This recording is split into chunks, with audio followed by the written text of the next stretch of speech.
뉴욕 증시, 기술주 반등의 상승, 나스닥 2.2% 상승 마감. 뉴욕 증시는 이번 주 예정된 지난 12월의 소비자 물가지수 CPI 발표를 앞두고 애플과 엔비디아 등 기술주의 반등에 상승했습니다.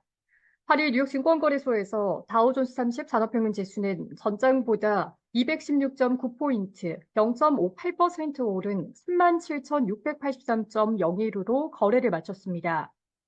스탠더드앤드푸어스 S&P 500 지수는 전장보다 66.3포인트, 1.41% 상승한 4,763.54로, 나스닥 지수는 전장보다 319.7포인트, 2.2% 뛴 14,843.77로 장을 마감했습니다.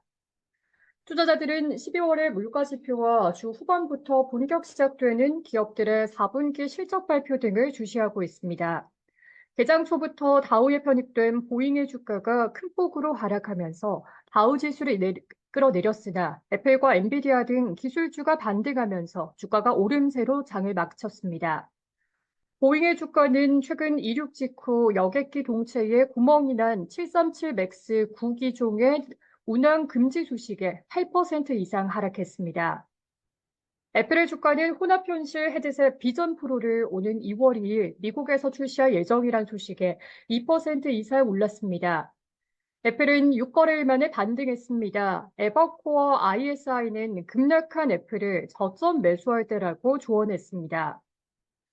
엔비디아의 주가도 이날 사상 최고치를 경신하면서 기술주의 반등을 이끌었습니다. 엔비디아는 중국용 반도체 칩의 대량 생산을 오는 2분기부터 시작할 계획입니다. 이 같은 소식에 주가는 6% 이상 올랐습니다. 국채금리는 11일 발표되는 12월의 CPI를 앞두고 하락세를 보였습니다. 지난 12월에 연방공개시장위원회 정례회의 이후 연준의 올해 금리 인하에 대한 기대가 커졌으나 최근 들어 이러한 기대가 과도하다는 우려도 강화되고 있습니다. 투자자들은 12월 CPI를 통해 이러한 기대가 충족될지 확인하고 갈 것으로 보입니다. 시카고 상품거래소 패드워치에 따르면 연방기금 금리 선물 시장에서 연준이 오는 3월에 금리를 인하할 가능성은 64% 수준으로 떨어졌습니다. 이는 일주일 전에 90%까지 올랐던 데서 크게 낮아진 것입니다.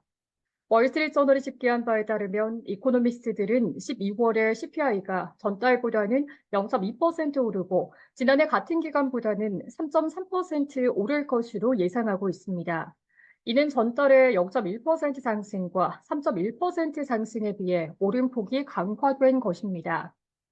다만 변동성이 큰 에너지와 음식료 가격을 제외한 근원 CPI는 전달보다 0.2% 올라 전달의 0.3%에서 둔화하고 전년 대비로는 3.8% 올라 전달의 4%에서 둔화했을 것으로 예상됩니다. 혼재된 물가 지표는 유가 상승에 기인한 것으로 추세적으로 인플레이션이 하락할 경우 연준의 연내 금리 인하는 기정사실이 될 전망입니다. 다만 인하 시기와 속도에 대해 논란은 지속될 전망입니다.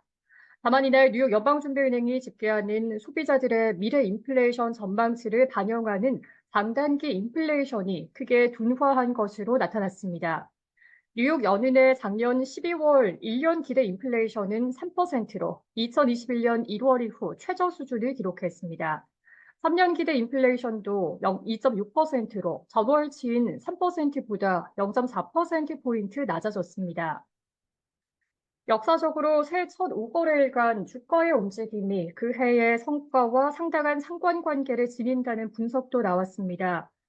다우존스 마켓 데이터에 따르면 1950년 이후 S&P 500 지수의 새해 첫 5거래일과 그해 나머지 기간의 주가 수익률 간의 상관관계는 69%에 달했습니다. 주가가 첫 5거래일간 오르면 그 해에 대체로 주가가 올랐다는 의미입니다. 새해 첫 5거래일인 이날까지 S&P 500 지수는 0.13%가량 하락했습니다. UBS가 S&P 500 지수의 연말 전망치를 5천으로 상향했다는 소식도 나왔습니다. 이는 금요일 종가 대비 6.5%가량 더 높은 수준입니다. S&P 500 지수 내 유가 급락에 에너지주를 제외한 10개 업종이 모두 올랐습니다. 기술주가 2% 이상 오르며 상승을 주도했고 임의 소비재와 통신, 부동산 관련주도 1% 이상 올랐습니다. 보잉의 737 맥스 9 기종의 우단 금지 소식에 관련주들도 동반 하락했습니다. 보잉의 납품업체인 스피릿 에어로 시스템즈의 주가는 11% 이상 하락했습니다. 아메리칸 이글의 주가는 지난 4분기 영업이익 가이던스를 상향했다는 소식에 6% 이상 올랐습니다.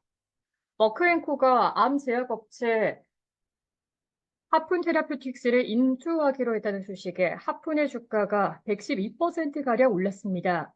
존슨앤드존슨이 임상 단계 제약업체 암브렉스 바이오파머를 인수하기로 했던 소식에 암브렉스의 주가가 100% 이상 상승했습니다. 뉴욕 증시 전문가들은 최근의 하락세와 금리 하락이 투자자들에게 시장에 진입할 자신감을 줬다라고 말했습니다. LPL 파이낸셜의 애덤 턴퀴스트 수석 전략가는 지금은 같은 위험을 가진 작년과 같은 강세장이다라며 지난주의 주가 하락은 이날 10년물 금리의 하락과 함께 투자자들에게 기술주에 진입할 충분한 자신감을 줬다라고 진단했습니다. 그는 간단히 말해 주식이 과매수됐고 금리는 과매도됐다라며 이제 양방향으로 약간 반등할 핑곗거리가 있으며 현 시점에서는 크게 우려할 것이 없다라고 말했습니다. 시카고 선분거래소 패드워치에 따르면 연방기금 금리 선물 시장에서 마감 시점 연준이 오는 3월에 금리를 인하할 가능성은 63.8%를 기록했습니다. 0.25%포인트 인하 가능성은 60.9%, 0.5%포인트 금리 인하 가능성은 2.9%에 달했습니다. 시카고 옵션 거래소 변동성 지수는 전장보다 0.27포인트, 2.02% 하락한 13.08을 기록했습니다.